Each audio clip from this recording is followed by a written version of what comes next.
আজ আমরা সমবেত হয়েছি একজন নায়কের গল্প শোনাতে। তার আগে অন্য একটা প্রসঙ্গ বলি। একবার ভাবুন তো, পৃথিবীর এমন একটা দেশের কথা যে দেশে 4 দিন কোনো সরকার নাই, পুলিশ নাই, প্রশাসন নাই, ব্যাংকগুলো ফাঁকা। এর সাথে আছে ক্রমাগত বাইরে উস্কানি আর ষড়যন্ত্র। এই জায়গা থেকে দেশটা যে ঘুরে দাঁড়িয়েছে, হাজারো সীমাবদ্ধতার মধ্যে সামনে আগাচ্ছে, সবাই মিলে এক দেশ হয়ে ওঠার চর্চা শুরু হয়েছে। এর কৃতিত্ব যে নায়কের, সেই নায়ক আপনি। আপনি রাত জেগে আপনার মহল্লা, গ্রাম পাহারা দিয়েছেন। আপনি হাড় ভাঙা পরিশ্রম করে রেমিটেন্স পাঠিয়েছেন। আপনি ফসল ফলিয়েছেন, কলকারখানা চালু রেখেছেন। পড়শির ঈদ, পূজা, বড়দিনে হাসি মুখে পাশে থেকেছেন। এই যে আপনারা সবাই মিলে আমির জায়গায় লিখলেন আমরা, এই জাদুতেই আমরা ধ্বংসস্তূপ থেকে আজকের এই মাহেন্দ্রক্ষণে এসে দাঁড়িয়েছি। আমাদের পেছনে আছে রক্ত, গুমঘর, জমটুপির গন্ধ।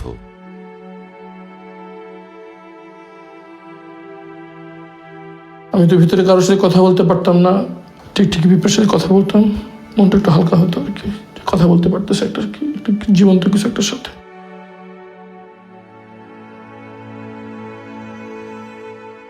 আমাদের শরীরটা আবরার ফাহাদের মতো নিথর হয়ে পড়েছিল বাংলাদেশের মানচিত্রে। পিলখানা থেকে মাত্র 300 গজ দূরে সকাল 10:30 থেকে সেনাবাহিনী অপারেশনের জন্য সম্পূর্ণ প্রস্তুত ছিল, অপেক্ষা করছিল একটি আদেশের জন্য, মুভ ফরওয়ার্ড। সে আদেশটি আর আসেনি। আমাদের পায়ে পায়ে জড়ানো ছিল শিকল, আর আমাদের সামনে মরে যাচ্ছিল আমাদের ভাইয়েরা।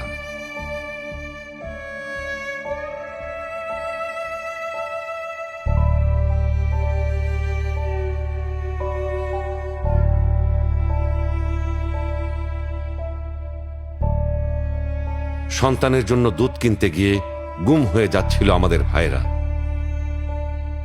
আমাদের কন্যারা এখনো বাবার ছবি বুকে নিয়ে ঘুমায়, যে বাবারা কোথায় আছে কেউ জানে না।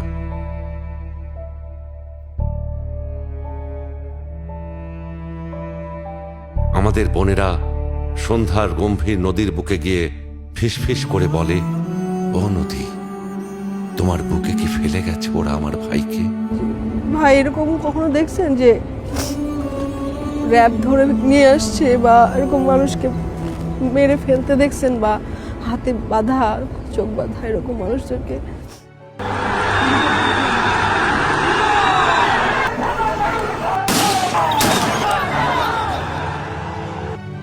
1 জুলাইতে আমাদের ভাইদের, বোনদের পাখির মতো গুলি করে মেরে ফেলেছে ওরা।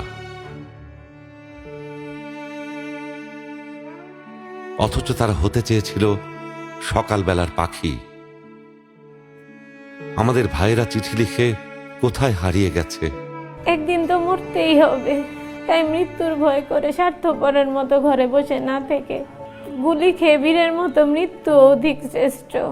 জীবনের প্রতিটি ভুলের জন্য ক্ষমা চাই আনাস। আমার সন্তানের বুকে গুলি লাগছে, আর ছিদ্রটা হয়েছে আমার কলিজায়। আর আমাদের মায়েরা তাই আজও মাতম করছে ঘরে ঘরে। আমাদের বাবাদের চোখ আগুনের মতো হয়ে আছে, আমরা আজও তাকাতে পারিনি সেই চোখে। বাবা কান্ত ছেলের লাশ, যেই বাবা বহন করছে সেই।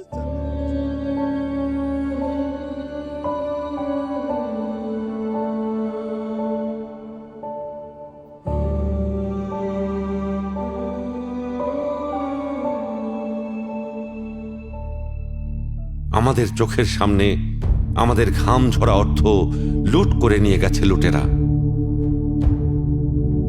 পুরো জিনিসটি আসলে একটা লুণ্ঠন প্রক্রিয়া, যেটা স্টেট এখানে তার সমস্ত ধরনের এফোর্ট দিয়ে তার আশেপাশের লোকজন, তার প্রভাবশালী নেটওয়ার্ককে অ্যাকোমোডেট করেছে। আমাদের রাষ্ট্রযন্ত্রের যেমন ডিজিএফআই এবং অন্যান্য প্রশাসনিক ইয়েদেরকে ব্যবহার করে অস্ত্রের মুখেই এই ব্যাংকগুলোকে তারা দখল করে নেয়। আমরা এই সব পার হয়ে আমাদের ভবিষ্যৎ হাতে নিয়ে দাঁড়িয়ে আছি আজ এইখানে। আমাদের পিছনে অন্ধকার, সামনে আলো। আমরা জাতি ধর্ম নির্বিশেষে সবাই ঘন হয়ে সমবেত হয়েছে আজ।